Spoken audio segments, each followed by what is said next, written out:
To start, let's log into your QuickBooks Online account. You'll navigate to the Reports menu. Go to the search bar and search for Profit and Loss by month. You can also scroll down and find the report right here.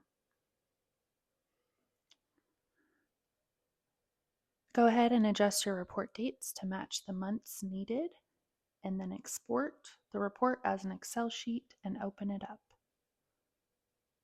Highlight the entire profit and loss by month report and copy.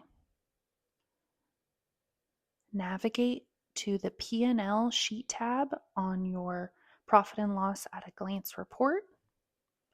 Highlight again and paste.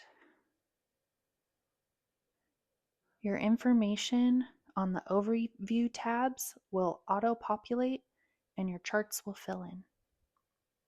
You can personalize your reports by using the drop-down menu to change the month you are viewing.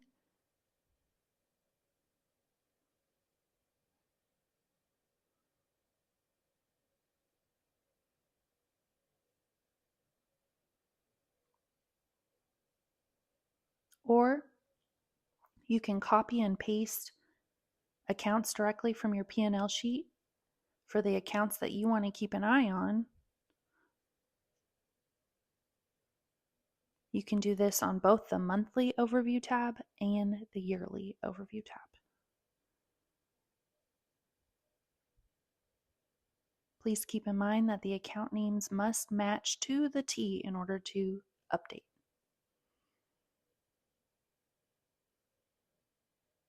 To clear out your sheet for the next month, select the entire profit and loss sheet and hit the delete button on your keypad. Do not right-click and select delete. That will mess up your formulas.